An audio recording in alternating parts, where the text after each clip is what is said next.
Are you looking at a culprit? An innocent? A victim? Maybe a monster? People love labels. They're easy, quick, but the truth is never easy. Behind every crime that shocks the world, there's a story no one knows. And almost always, behind every story, there's a lie. A little lie that grew in the dark, fueled by silence, by fear, or by a misunderstood love. I'll take you with me on the journey that brought me to this cell. I'll show you how loyalty to family can become a sentence, how love can be the weapon of a devastating betrayal, and how the truth can be found by chance, on a piece of paper that everyone ignored. And while you're following along, tell me in the comments which city you're watching from, because I want to know if there are people around the world who, like me, have ever trusted someone so much that they ignored all the danger signs. I won't ask you for forgiveness or sympathy. I'll ask something much more difficult of you, that you hear me out until the end. This isn't the story of how I lost my freedom. It's the story of how, in the darkest place in the world, I finally learned what that word means. Stay with me. There's a silence in this prison unlike any stillness you've ever known. It's not peace. It's the weight of 1,000 untold stories, of a loss so profound it no longer makes a sound. For 7 years, I learned to live within this silence, letting it swallow my own story whole. But as I look at you now, I feel the echo of the woman I used to be, a ghost reminding me that before this place, there was a life that feels like a dream I can barely cling to, a world where freedom wasn't a word you prayed for, but the very air you breathed, and the loss of that air is a slow, silent suffocation. For so long, the memories were locked away, each a separate cell inside my mind. Speaking them aloud felt like a betrayal of the silent numbness that kept me alive inside. The truth becomes a dangerous thing behind these walls. It can be used against you, twisted until you no longer recognize it. But something changes when you've already lost everything. There's a strange kind of freedom in having nothing left to lose. So today, I will do the one thing I haven't done in so many years. I will unlock everything for you. I will give these ghosts a voice, even if my own hands tremble as I do so. You probably think you know this story. You believe it begins with a siren in the night, the cold click of handcuffs, and a verdict that stole my future. You think it's a story about justice, about a crime and a punishment. But that's not where my prison was built. The first bars were forged long before I even set foot in this place. Not with steel, but with secrets. My true sentence didn't begin in a courtroom. It began in a small, quiet house, with a promise whispered by a little girl too young to understand the cost of betrayal. My story didn't begin with the clanging of bars, but with the heavy silence of a small, impeccable house. Outside, the smell of freshly cut grass and the sounds of neighborhood children painted a picture of a perfect life. But inside, silence was a rule, an invisible figure who sat at the table with us at every meal. I learned to move within it, to keep quiet, to ask no questions. My childhood was tinged with responsibility, the constant feeling that my family's happiness was a fragile house of cards, and my job was to keep it quiet. I was the guardian of a peace that never truly existed. The promise that first shackled me wasn't made to a judge. It was made to my mother on a rainy afternoon in the kitchen. I was only 8 years old.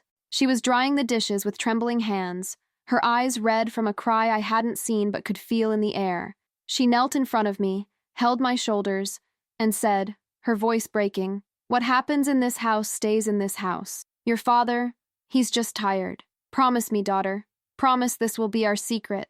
And I promised. At that moment, I didn't feel the weight of those words. I felt like I was helping, that I was protecting her. Little did I know that that was my first sentence. From that day on, I became an expert at secrets. I learned to smile when I wanted to cry, to lie without stuttering, and to build walls around the truth to protect the people I loved. This skill, born of childhood love, grew with me and became my greatest strength and, ultimately, my downfall. I became the guardian of so many hidden truths that I eventually lost my own. That promise was meant to keep our family together, to protect us from the outside world. But what it really did was slowly poison us from within, creating cracks no one saw, until the day everything fell apart. In my teens, the cracks in the walls of our perfect home began to deepen. The silence was no longer just heavy. It became sharp, cutting, filled with everything left unsaid. Family meals became a theater of normalcy, where my father was a present shadow and my mother the leading actress, with a smile that didn't reach her eyes. I stood in the middle, the silent mediator, the glue trying to hold together the pieces of a family that was breaking apart from within. I felt terribly alone, a prisoner in my own home, guarding a peace that demanded all my breath. I remember one night in particular. The sound of the front door slamming late at night, followed by muffled voices, harsh as broken glass. There weren't screams, it was something worse. A cold, whispered argument, fraught with years of resentment. I stood at the top of the stairs, invisible in the darkness, hearing words like, again, and promises. The next day, when a neighbor asked if everything was okay, having seen my father leave in the middle of the night, my mother looked at me. That look was a command, and I smiled, the lie coming easily. Everything's fine. He just went on a business trip earlier. That lie had a different flavor. It was no longer about protecting. It was about hiding shame. And it was at that moment that the word freedom began to echo in my head like a distant dream. I didn't dream of traveling the world. I dreamed of simply being able to breathe air that wasn't thick with secrets.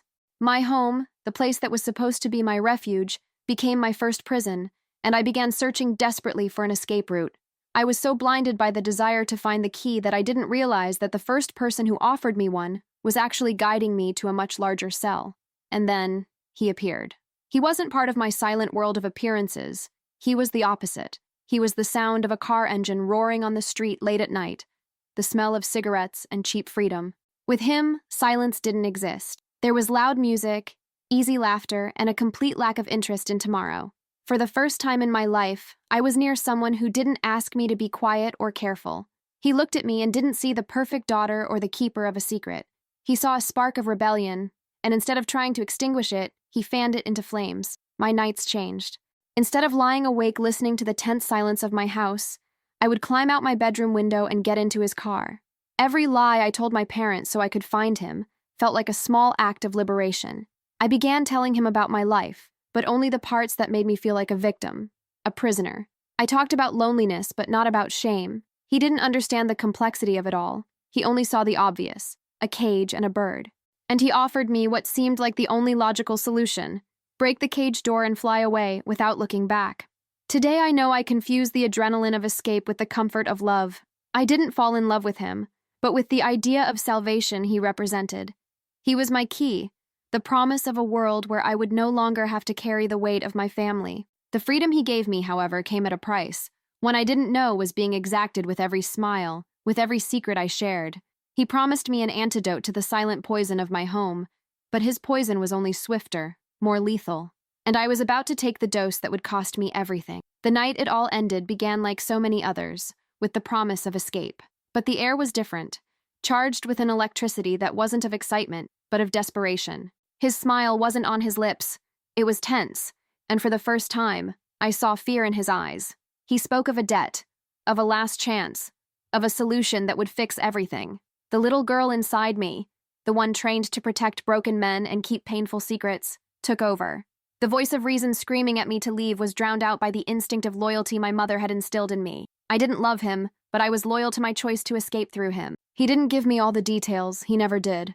Just enough to make me his accomplice. I just need you to wait in the car, on the corner. It's quick. No one will see you. Trust me, he said, cupping my face in his hands. The word trust was the trigger. All my life, I had trusted the wrong people in the name of love or protection. And that night, I did it again. I sat in the passenger seat of that old car, the engine off, my heart hammering in my chest, telling myself that this was just the last obstacle before our true freedom. Time dragged on. Every passing light was an accusation. Then I heard it. It wasn't a gunshot, like in the movies. It was a dull thud, a muffled scream, and the sound of shattering glass. My entire body froze. It lasted an eternity and a second. He came running back, his face pale in the streetlight, his eyes wide with panic. He said nothing, just got into the car, panting, and yelled, "Drive! Now!" And I drove. Hands shaking on the steering wheel, I sped away from that street, away from my old life, straight to the end of everything. The smell of rain and fear inside that car is something I'll never forget. The silence that followed was the loudest I'd ever experienced, heavier than my childhood, more frightening than prison. I looked at him, at the man who'd promised me freedom, and for the first time, I saw a complete stranger, a terrified stranger who'd just chained me to him forever. And then I saw it in the rearview mirror. A flashing light. Red, blue, red, blue. Freedom didn't go away with a bang. It was gone with a blink of silent, approaching lights, and with the cold certainty that the cage door he'd broken was only to transfer me to another, much smaller one. The cold metal of the handcuffs on my wrists was the first real thing I'd felt in hours. Everything else felt like a slow-motion nightmare. The cruiser's lights, the police radio, the officers' faces, everything flashed past me as if I were watching a movie about someone else's life. I was placed in the back seat, and through the glass, I watched the world I knew fade away. The streets, the house lights, people going about their normal nights. All of it suddenly belonged to another dimension. I felt no panic, no sadness. I felt absolute emptiness, an icy numbness that gripped every part of me. It was shock. At the police station, the fluorescent lights were harsh and unforgiving. The smell was of old paper and weak disinfectant. A guard picked up a clipboard, scanning it without interest. "Sarah Martins, 22. She read, her voice slurred. It wasn't a question, but a statement, a confirmation that I was no longer a person, but a file.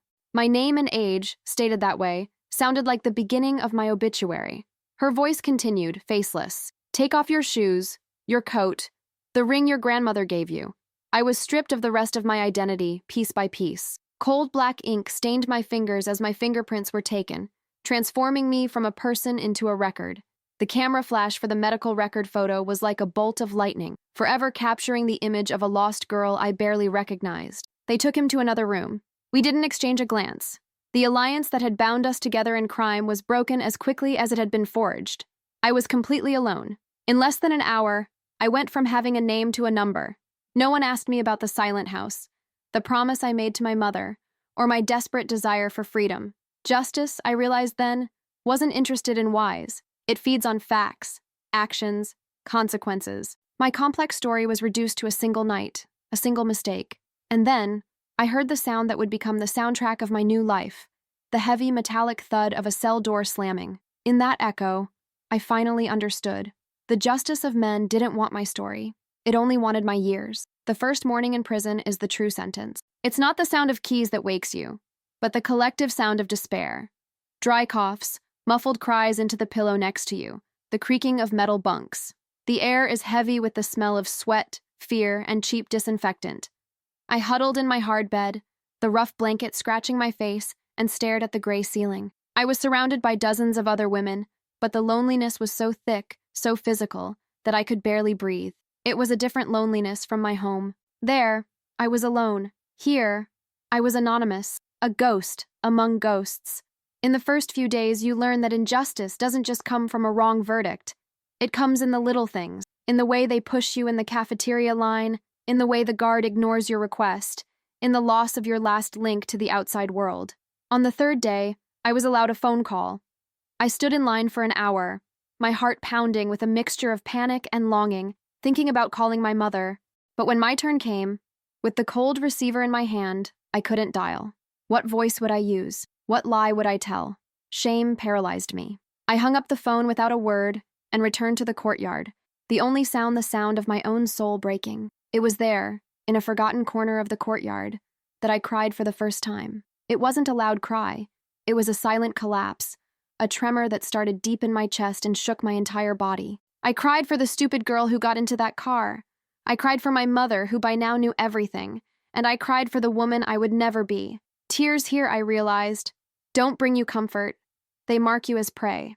As I tried to choke back my tears, I felt a gaze on me. Another, older inmate watched me from across the courtyard, expressionless. I didn't know if that gaze was a threat or something worse, the beginning of a connection. And in that place, I wasn't sure which was more dangerous. The prison yard is a jungle of barbed wire fences. You learn that quickly. There are invisible territories, silent hierarchies, and alliances that shift with the tide. In the early days, I was just a frightened shadow, trying to stay invisible. But after that breakdown, I became visible. The woman watching me was named Elena. She was older, her face a map of stories no one would dare ask, and her eyes carried a weariness that seemed older than the prison walls themselves. She didn't lead a group, she didn't shout, but when she passed, the conversations died down. She was a survivor, and that gave her an authority no brute force could buy. 2 days later, she approached me in the laundromat. The air was hot and humid, and the hum of the machines was the only thing breaking the tension. She didn't say hello. She just stood beside me, folding a sheet with methodical precision, and said in a low, husky voice, "You cry in the courtyard again, and they'll swallow you alive. Find a better place to bleed." She paused, glancing at me sideways, And stay away from the corner table in the cafeteria. The debt you incur there is paid with interest you can't cover. And then she was gone, leaving me there, my heart racing and my mind spinning with that mixture of warning and threat. That wasn't an act of kindness, I knew. It was a survival lesson, the first of many. In prison, information is a weapon, and trust is a gamble that can cost you your life. I lay awake all night, deciding whether Elena was offering me a rope or showing me the depths of the abyss. Justice here didn't come from the guards. It came from unwritten rules like the ones she gave me. And as I tried to decipher this new code to avoid being the next victim of betrayal, I barely realized that, for the first time in days, I hadn't thought about my mother. Prison was already doing its job, forcing me to forget the outside world and fight for my life here. Here, time is measured in two ways: by the official count of days and by waiting for the mail to call. The arrival of letters and the visiting list are our only emotional calendar, the only events that prove we still exist to someone out there. Every afternoon, the same scene: a sea of anxious faces, waiting to hear a name that would connect them back to a world that no longer belongs to us. In the first few weeks, my name was never called. My family's silence was a deafening scream, a punishment far crueler than any sentence a judge could give me. The fear of being forgotten was a slow poison, eroding the little hope I had left. Until one day, the guard's voice shouted my name onto the visitors list. My heart stopped, then raced. The walk to the visiting room was the longest walk of my life, each step a mixture of panic and sick joy. And there she was, on the other side of the thick, scratched glass, my mother. She seemed to have aged 10 years in just a few months. The words we exchanged were few, small, too heavy to pass through the glass. We spoke of time, of a distant aunt. We didn't talk about the shame, the fear, the pain that hung between us like a mist.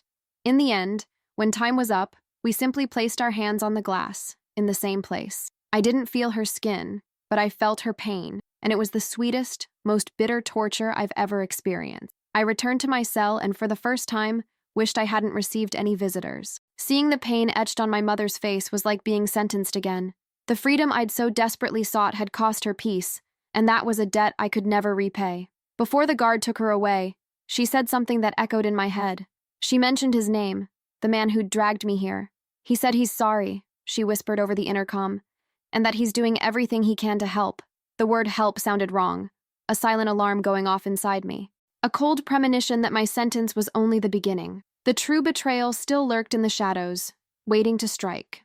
The weeks following my mother's visit were torture.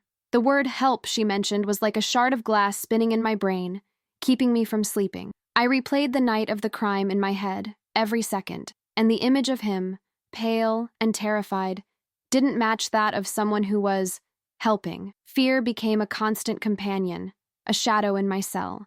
Then another letter arrived. My mother's shaky handwriting. For a long time, I just held it, feeling the paper. It was a ticking time bomb, and I knew that when I opened it, my life as I knew it, even this life of imprisonment, would end. Finally, with sweating palms, I opened the envelope. The letter began with words of faith, of hope, telling me to be strong. My mother, in her innocence, thought she was giving me good news. She wrote that his lawyer had secured an excellent deal, that he had collaborated with the prosecution to drastically reduce his sentence, that he would be released soon. My heart froze. And then, in the next few lines, the world fell apart. His collaboration was telling them the truth. He said he was coerced, that the robbery had been my idea, that the gun was mine, that I was the mastermind behind it all, and he was just a lost soul who fell in love with the wrong girl. The letter fell from my hand. The air was sucked from my lungs, and the sound of my own blood pounding in my ears was the only thing left. It wasn't anger I felt. It was the feeling of being erased, of having my story stolen and rewritten by a coward. The girl he'd promised to save, to whom he'd sworn loyalty, was now the villain of his story, the sacrificial piece on his survival board. He hadn't just left me behind in the darkness. He'd used my body as a bridge to cross into the light, pushing me into the abyss in the process. The betrayal was so absolute, so complete, it felt unreal. In that moment, the true nature of my sentence was revealed. I wasn't just paying for my mistake. I was paying for his lie. The justice that condemned me was blind, not to the truth, but to manipulation. The naive girl who cried in the courtyard died that night, there, on the cold floor of the cell, along with the pieces of that letter. The loss of my freedom hurt. The pain of my family tore me apart. But the loss of the truth, The feeling of being betrayed so profoundly was like having my soul ripped out. And I knew, with terrible clarity, that this pain would transform me into someone I wouldn't even recognize. After that letter, the world inside and outside me lost its color. The sharp pain of betrayal didn't weaken me. It petrified me. The girl who felt too much gave way to a woman who refused to feel anything. My silence, once a strategy, became a fortress. I distanced myself from Elena, ignored the other's provocations, and carried out my tasks with the efficiency of a machine. My heart was no longer broken. It was vacuum-sealed, protected from any further impact. I built a prison within the prison, one where I was the only prisoner and the only guard, and where no emotion was allowed to enter. It was a gray Tuesday, a day like any other, that the chaplain called me into her office. Hers was the only place with a padded chair and a smell other than disinfectant. She offered me a glass of water and told me, in the soft voice used by bearers of bad news, that my mother had passed away, a massive heart attack. "Hurry up," she said, as if it were a comfort. I didn't cry. I simply nodded, thanked her for the water, and asked to return to my dorm. The tears that had dried with the betrayal letter didn't return. The news didn't hit me like a blow. It passed through me, as if I were already a ghost. But pain is a patient debtor. It waits. And that night, in the absolute darkness of my cell, the silence finally took its toll. The dam I had built didn't just crack, it exploded. Prison hadn't just stolen my years. It had robbed me of the right to hold my mother's hand one last time, to hear her voice, to ask for forgiveness that would now echo forever in the void. I had lost my freedom, my truth, and now, my anchor to the world. I had hit rock bottom, a place of loss so total there was nothing left to fear. And it was in that emptiness, in that deafening silence, that the real battle began.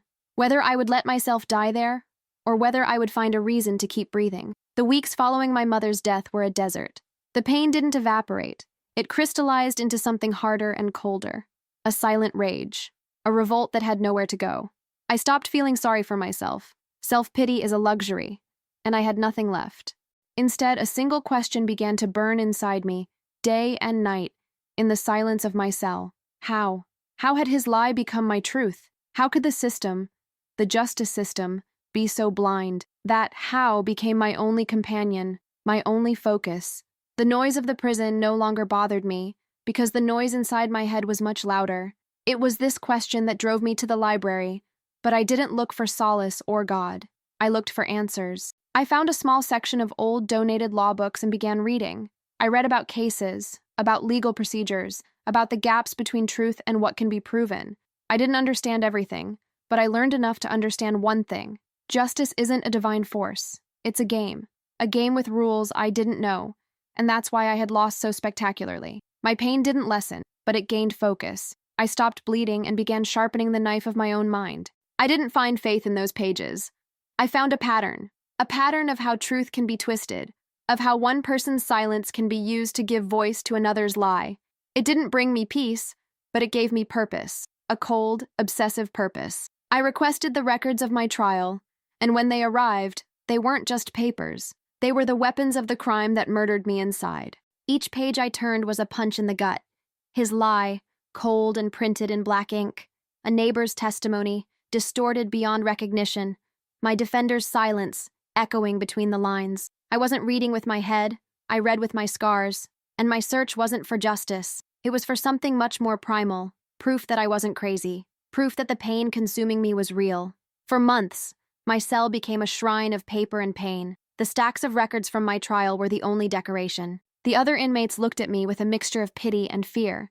The silent woman who now spent every free hour poring over documents, a feverish fire in her eyes. Elena would sometimes pass by and just shake her head, as if she saw me digging my own grave.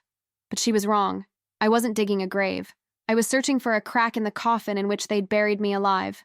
I read and reread every word until his lies became a map in my mind, each contradiction a red mark. The breakthrough didn't come like a ray of light. It came in the middle of the night, under the dim light of the hallway emergency light, with my eyes burning with fatigue. It was an appendix at the end of the case, a list of evidence collected at the crime scene that my own public defender must have barely glanced at. And amidst the technical terms and serial numbers, there was an item described almost poetically by the police bureaucracy, a crumpled lottery ticket found on the floor of the passenger seat. I stopped, My heart, which I thought was dead, gave a violent leap. I knew exactly what ticket it was. That note wasn't his. It was mine. My mother had given it to me that morning, before everything happened. For luck, she said, with a sad smile, as if she knew I'd need more than luck. I remembered putting it in my coat pocket, the same coat the police made me take off at the station, and which was on the list of confiscated belongings. That note couldn't possibly have been on the floor of the car if I hadn't gotten out of it. And according to his testimony and the story the prosecutor told, I never got out of the car. I was the getaway driver who waited the whole time. The air in my lungs seemed to freeze. There it was. It wasn't a complex legal detail. It was a human detail. A small act of love from a mother who, from the grave, had just given me a weapon. His lie, the entire story that condemned me, had a flaw. A single, tiny, powerful flaw. It wasn't a miracle in the sense of faith, but it was my miracle. It was the proof I'd been hunting, not for a judge or a jury, but for myself, the proof that my truth wasn't dead. It was just buried alive, waiting for someone with the right hand, even if they were mine, to finally start digging. For a moment, the world stopped. A lottery ticket. You must be thinking I've lost my mind. That hope has finally broken my mind. Let me explain why a lucky gift from my mother became the key to my... The lie that convicted me, the one the prosecutor told the jury, was simple. I was the driver, and Itai never got out of the car. But this police report, forgotten by everyone, says that the note that was in my coat pocket was found on the floor, on the passenger side. Now tell me, how is that possible? It's not. And that's the proof. The first real physical proof that the whole story was a hoax. But holding the truth in your hands and making the world hear you are two very different things, especially when your voice comes from behind bars. What could I do? Write a letter to a judge who would throw it in the trash? My obsession had given me a weapon, but I didn't know how to fire it. So I did the only thing left. I took a chance on the only person who taught me how to survive. I looked for Elena in the courtyard, the papers trembling in my hand. I showed them to her. Her reaction was not joy. She looked at me with tired eyes and said, "And you think they care? The truth in here is worthless if the right person doesn't hear it." Despair threatened to engulf me again, but cold anger kept me standing. "It's not about the system, Elena," I said, my voice firmer than I expected. "It's about my mother. She was the last gift she gave me. I won't let her last memory be the basis of a lie that destroyed me." For the first time, I saw something different in her eyes. A gleam of respect, perhaps. She was silent for a long time, then sighed deeply. "I know a journalist," she finally said. "She owes me a favor from many years ago, one who hates the system more than the two of us combined. Give me what you have." I handed her my notes, my only fragile hope. The weeks that followed were the purest agony of waiting. Then, one morning, the name of my hometown appeared on the common room TV news. His picture, my picture. The story of a small lottery ticket and a big lie. The truth wasn't exposed in a courtroom with a judge. It was exposed to the world by two women in a prison yard. The door to my physical cell might one day open because of this, but as I watched my face on the screen, a much bigger question arose. What would I do with freedom? After being remade by fire, who was the woman who would walk out that door? The legal process that followed the report was slow, a bureaucratic machine awakening from a long slumber. Lawyers, hearings, appeals. But for me, true justice had already happened. It wasn't about seeing the bars open or him being punished. True justice was the sound of the truth being spoken aloud, the moment my story, the real one, left the walls of my cell and traveled the world. I learned that suffering has a strange power. It can destroy you, or it can burn you, until only what is unbreakable remains. And what remained of me was this clarity, this strength born from the deepest weakness. For a long time, the idea of forgiveness was unthinkable. Forgiving the man who stole my years, my mother, my truth. But in the stillness of my new reality, I understood the nature of forgiveness. Forgiveness wasn't a gift I would give him. It was a key I would use to free myself from my last chains. Hatred kept me alive, gave me purpose, but it was also a cell. Forgiving didn't mean forgetting or absolving. It meant deciding that it would no longer have power over me. True freedom, I discovered, isn't the absence of walls. It's the absence of the poison of the past coursing through your veins. So who is the woman who will walk out that door when the day finally arrives? It's not the frightened girl who entered, nor the victim who wept in the courtyard, nor the obsessed hunter who devoured legal documents. It's a fusion of them all. Redemption for me isn't about going back to who I was. It's about picking up the pieces of all my versions and building something new, with the scars bare. My legacy won't be the crime I committed or the injustice I suffered. It will be what I do with the voice I found in the silence. The woman who walks out that door knows the value of a story, and she won't leave in silence. My story, the one I just told you, ends here. But it's not unique. There are thousands of voices locked behind walls like this, each carrying its own truth, its own loss, its own silent hope. My only prayer is that, as you listen to my journey, you remember to value your freedom, not the freedom to come and go, but the freedom to live in your own truth, to not carry the weight of secrets that poison you. And may you never, ever underestimate the power of a small human detail. The journey you just heard about is a work of fiction, but the feelings of loss, betrayal, and the search for redemption are a universal reality. Here on our channel, we believe every story carries a powerful lesson. Now we want to hear from you. What part of the story impacted you the most? Do you believe true forgiveness is possible after such a profound betrayal? Leave your thoughts in the comments below. Your voice helps our community grow. If you're looking for profound stories that explore the complexity of the human soul, then you've found your place. Subscribe to the channel, turn on notifications, and join us for another testimonial in the next video. Thanks for watching.